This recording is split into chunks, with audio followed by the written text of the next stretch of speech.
Shalom, selamat hari Minggu Bapak Ibu saudara-saudari jemaat sekalian. Berikut ini kita akan mendengarkan pelayanan khotbah dari Bapak Pendeta Didimus E.A. Watopa STH pada ibadah Minggu Jemaat GKI Pengharapan Jayapura di Gedung Par Via Dolorosa Wik Percetakan. Bapak Ibu saudara-saudara yang dikasihi oleh Tuhan, dalam pembacaan kita tadi, pembacaan Alkitab dari Yeremia pasal 31 itu dalam perikop yang besar, yaitu perjanjian baru.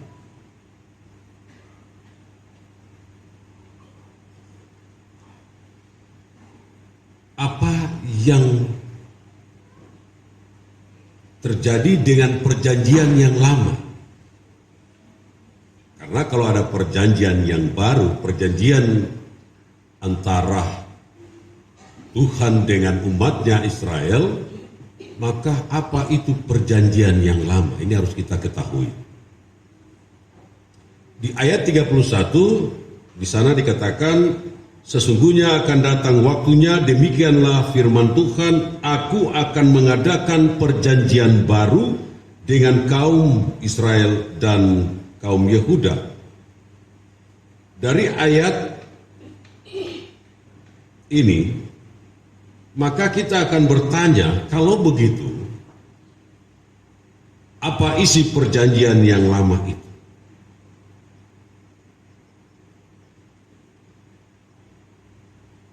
Perjanjian itu dijelaskan di dalam kitab 2 Tawarikh pasal 6 ayat 16. 2 Tawarikh pasal 6 ayat 16, di sana dikatakan begini, maka sekarang ya Tuhan Allah Israel, peliharalah apa yang kau janjikan kepada hamba-Mu Daud, ayahku, dengan berkata, keturunanmu takkan terputus di hadapanku dan tetap akan duduk di atas tahta kerajaan Israel, asal anak-anakmu tetap hidup menurut hukumku sama seperti engkau hidup di hadapanku. Itu perjanjian yang telah dibuat Tuhan kepada keturunan Daud. Ketegasan dari perjanjian atau janji itu bahwa memang dari keturunan Daudlah akan lahir Yesus Kristus. Dia yang telah disalibkan, mati, bangkit, dan naik ke surga. Itu dari keturunan Daud. Periksa Injil Matius pasal 1 tentang silsilah Yesus Kristus. Yang kedua, penggenapan janji Tuhan Allah atas keturunan Daud digenapi karena Abraham, atau kepada Abraham Tuhan juga sudah berjanji di dalam perjanjiannya. Nanti baca 2 Samuel pasal 7 seluruhnya, tetapi di ayat 12 dan 13 dikatakan, 2 Samuel pasal 7 ayat 12-13. Apabila umurmu sudah genap dan engkau telah mendapat perhentian bersama-sama dengan nenek moyangmu, maka aku akan membangkitkan keturunanmu yang kemudian anak kandungmu, dan aku akan mengokohkan kerajaannya. Ayat 13, dialah yang akan mendirikan rumah bagi namaku, dan aku akan mengokohkan tahta kerajaannya untuk selama-lamanya. Dan yang ketiga, tidak kalah penting juga adalah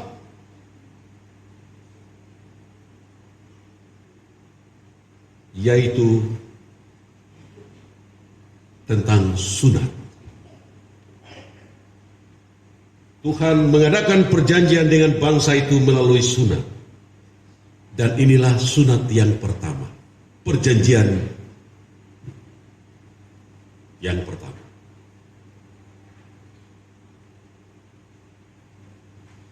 Sehingga dikatakan di ayat 32, Maka seperti perjanjian yang telah kuadakan dengan nenek moyang mereka, pada waktu aku memegang tangan mereka untuk membawa mereka keluar dari tanah Mesir, perjanjianku itu telah mereka ingkari. Mereka melawan Musa. Mereka bertengkar. Mereka memarahi. Kenapa engkau membawa kami di tempat yang tidak ada makan? Sebaiknya kita kembali ke Mesir, di sana banyak ada gandum dan daging. Mereka membuat sampai Musa harus memukul batu karang itu. Lalu keluarlah air. Mereka memberontak melawan orang yang dipercayakan. Maka ada ular tembaga. Mereka begitu kepala batu bangsa ini. Sejak mereka keluar.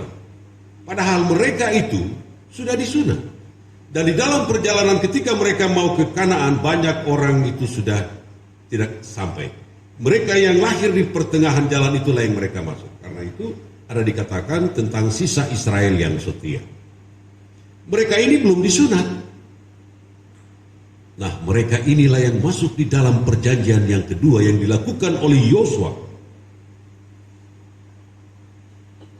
Karena mereka sudah mengingkari perjanjian Tuhan itu, terjadi karena dosa Israel, sehingga kerajaan Israel Raya itu hanya bertahan sampai pada Raja Salomo. Ketika Israel masih menjadi satu kerajaan, sesudah itu kerajaan itu pecah menjadi utara dan selatan. Karena itulah kita lihat dalam bacaan kita, Yeremia mengatakan, sesungguhnya akan datang waktunya, demikian firman Tuhan, aku akan mengadakan perjanjian baru dengan kaum Israel dan kaum Yehuda.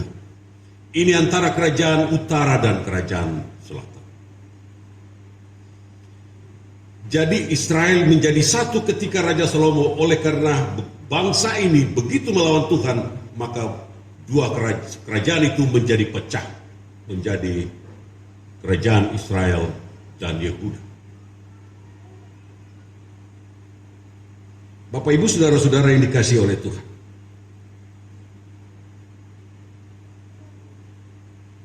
Jadi dari kondisi ini maka sekarang Tuhan membuat perjanjian baru dengan Israel seperti dikatakan di dalam ayat yang ke-33. Tetapi beginilah perjanjian yang kuadakan dengan kaum Israel. Sesudah waktu itu demikian firman Tuhan, aku akan menaruh Tauratku dalam batin mereka dan menuliskannya dalam hati mereka. Maka aku akan menjadi Allah mereka dan mereka akan menjadi umat. Bapak Ibu saudara-saudara, ternyata Tuhan membuat perjanjian lagi dengan Yosua. Perhatikan pasal yang kelima, kitab Yosua, di mana Tuhan memerintahkan Yosua untuk menyunat orang Israel. Karena ketika mereka keluar dari Mesir, mereka telah berdosa kepada Tuhan. Yosua 5 ayat 9 dikatakan, dan berfirmanlah Tuhan kepada Yosua, hari ini telah kuhapuskan celah Mesir itu daripadamu.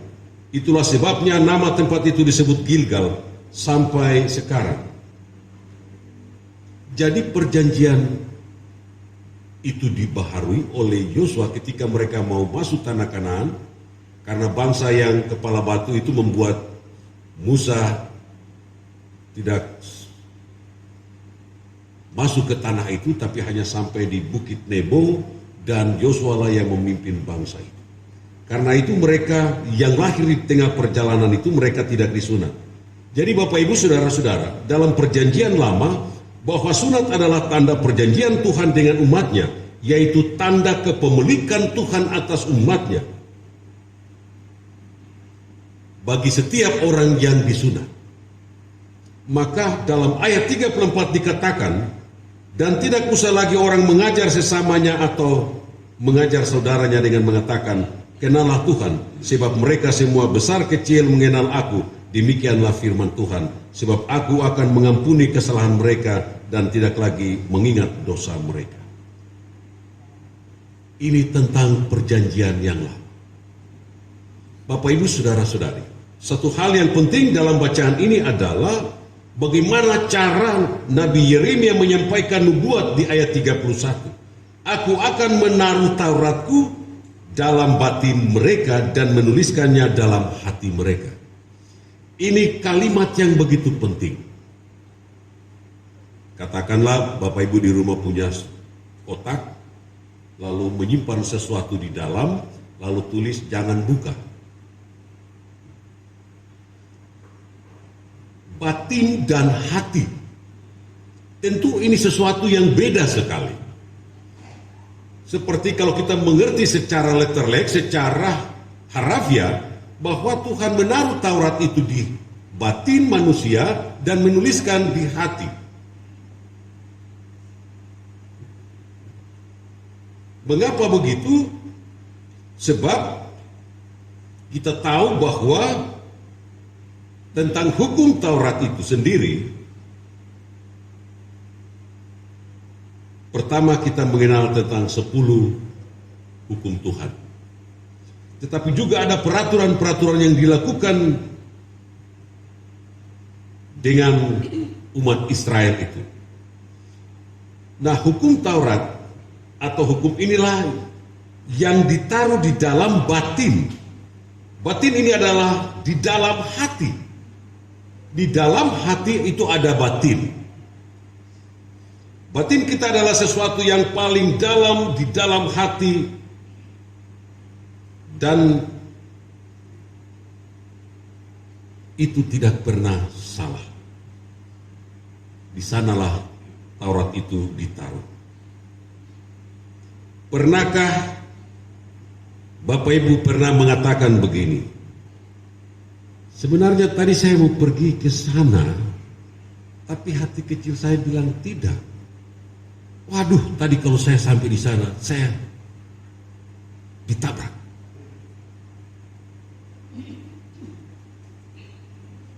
Tadi saya dengan Bapak memang kami mau naik pesawat itu, tapi hati kami bilang jangan dulu.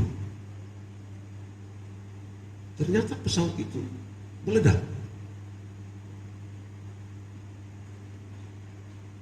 Batin itu sesuatu yang ada di dalam hati yang tidak bisa disentuh oleh apa-apa dan hanya bisa dirasakan ketika itu dikatakan ada sesuatu di depan.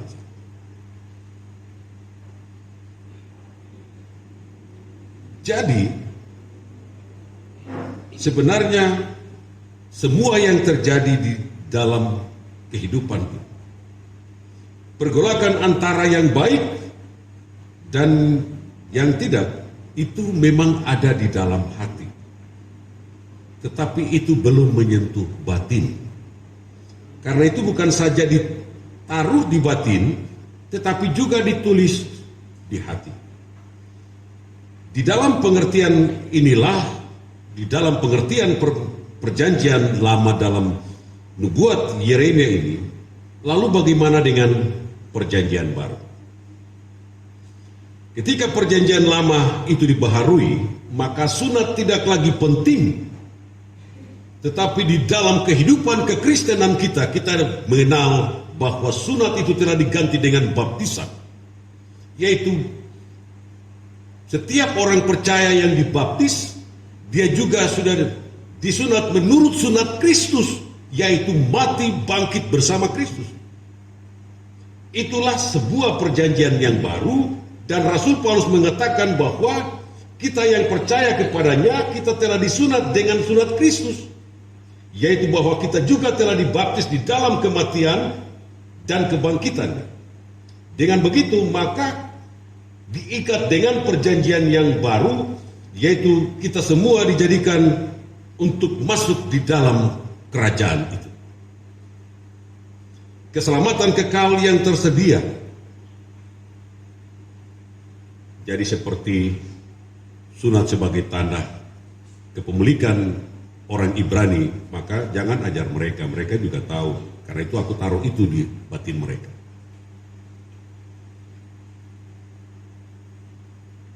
Hukum yang terbesar itu yang menggenapi hukum Taurat itu adalah kasihilah Tuhan Allahmu dengan segenap hati dan kasihilah sesamamu manusia. Hukum yang besar ini ditaruh di dalam batin kita. Lalu ditulis di luar, ingatlah hari Sabat. Jangan membunuh, jangan mencuri, jangan memfitnah, jangan membenci dan segala macam. Kita tahu itu. Nah, dengan begitu maka kita diikat dengan perjanjian yang baru, yaitu kita semua dijadikan dan dijanjikan untuk masuk ke dalam kerajaan Allah, keselamatan yang kekal. Sama seperti ketika Israel masuk ke tanah Kanaan, mereka harus diberi tanda kepemilikan. Dengan demikian maka dua hukum yang besar itu ditaruh di dalam batin kita dan dituliskan di hati kita. Mengasihi Allah dan sesama. Mengapa harus ditaruh di batin dan dituliskan di hati? Adalah supaya kita tetap menjadi anak-anak Allah dan menjadi umat kepunyaannya. Karena telah dimeteraikan dengan baptisan kudus. Tiap-tiap orang yang menerima baptisan sebagai pengganti sunat itu, perjanjian itu, maka kita menjadi milik Allah. Ketika menjadi milik Allah, maka tugas kita adalah mengasihi Tuhan dan sesama. Dan hukum itu ditaruh di dalam batin kita. Supaya apa? Roh Kudus menolong kita, memagari, menjaga hati kita, supaya kita dapat melakukan apa yang baik. Kalau begitu, lalu apa pekerjaan Roh Kudus? Tugas Roh Kudus bagi kita adalah, Roh Kudus akan bekerja di dalam hati kita supaya hukum kasih yang ada di dalam batin setiap orang akan terpancar menjadi tindakan-tindakan konkret di dalam kehidupan kita. Kalau Roh Kudus tidak menolong kita, menolong hati kita, maka dia tetap akan tinggal di batin dan tidak akan pernah kita tahu bahwa memang itu ada di hati kita. Bapak, Ibu, saudara-saudara, maka pekerjaan Roh yang akan menolong kita, disinilah peran Roh Kudus untuk menolong tiap-tiap orang di dalam hidupnya, untuk memahami benarkah hukum itu, hukum kasih itu ditaruh di batin kita. Di mana batin itu? Adalah sesuatu yang paling dalam di dalam hati. Dan di hati itulah dituliskan.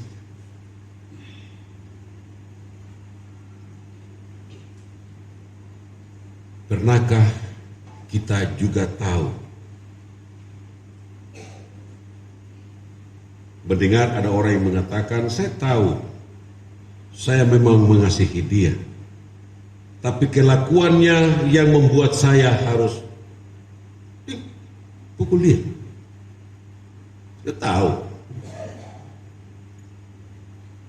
Saya tahu saya harus mengasihi dia, tetapi kelakuan ini bikin kami rame-rame usir dia, kami rame-rame injak dia. Yang tahu itu memang di batin, tapi yang keluar itu bukan sesuatu yang dituliskan.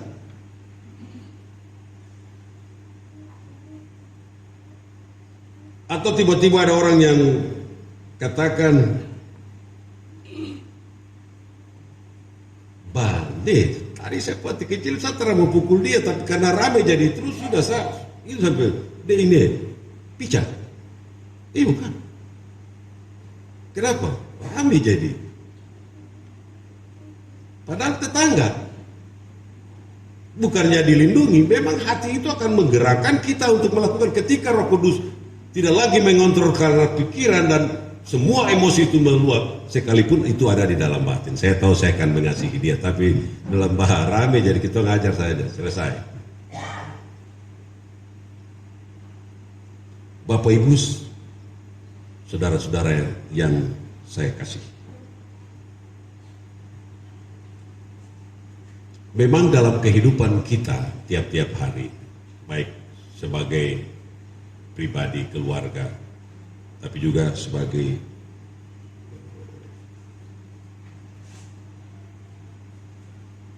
tugas dalam pelayanan majelis jemaat, penatua dan syamaz. Kita tahu tugas kita ini memang berat. Jemaat juga tahu mereka harus mendengar apa yang kita kerjakan. Tapi yang kita mau kerjakan begini, yang mereka kita hadapi adalah begini. Apa yang kita lakukan kadang-kadang dinilai tidak baik. Tapi itulah tantangan di dalam kehidupan. Nah, sehingga perbedaan-perbedaan sesuatu yang ada di dalam batin kita, sesuatu yang ketika itu ada di hati, timbul niat yang tidak baik, maka kita akan bertanya, lalu Roh Kudus itu ada di mana? Roh memang ada, tapi kita telah dikuasai oleh hal-hal yang kurang baik. Maka orang percaya berkewajiban untuk mengontrol diri dan menundukkan diri di bawah kuasa firman Allah. Percayakan hidup kita untuk selalu dikontrol oleh Roh Kudus dengan cara berdoa bersama-sama, membaca Alkitab bersama-sama, beribadah bersama-sama. Di sanalah sesuatu yang tersembunyi di batin itu akan keluar, bahwa memang saya harus mengasihi Tuhan dan sesama saya. Apapun persoalan, apapun pergumulan. Sebab dengan tindakan-tindakan yang begitu, maka kita akan bilang, betul dia memang malas sekali, tapi akhir-akhir ini dia rajin sekali beribadah. Kita boleh bertanya begitu, tapi kita tidak tahu apa yang terjadi di batin, kata hati. Walaupun memang kata hati juga bisa salah, karena hanya Roh Kudus yang tidak bisa salah. Oleh sebab itu Bapak Ibu Saudara-saudara, supaya kita dapat terus menjadi umatnya, setelah merayakan hari kenaikan Tuhan Yesus ke surga, kita juga akan merayakan hari Pentakosta. Ketika Roh itu dicurahkan kepada kita, maka sesuatu yang ada di dalam batin kita, Roh Kudus akan melindungi hati kita supaya kita dapat melakukan apa yang baik dalam hidup ini. Jangan mendendam, jangan membenci. Lakukanlah apa yang baik seperti kata batin, seperti kata hati. Karena dari situlah Roh Kudus akan menuntun kita ke jalan yang benar, kehidupan keluarga. Jadi kalau ada bapak-bapak yang mau ke pasar lalu mama bilang, "Pak, mama rasa macam bapak jangan jalan, sebaiknya jangan jalan." Atau ibu mau jalan, anak-anak bilang macam itu rasa, tapi mama lebih baik jangan dulu. Ya mungkin harus memiliki sesuatu di mana kita memiliki mendengar suara hati, tapi juga Roh Kudus berkuasa supaya kita tetap terjaga, dan dari situlah kita akan terus menjadi anak-anak Tuhan. Kiranya Roh Kudus menolong setiap kita untuk dapat melakukan firman ini. Amin. Gentle Savior, lead me on. Let your Spirit light my way. Gentle Savior, lead me on. Hold me close, keep me safe, lead me on. Gentle Savior.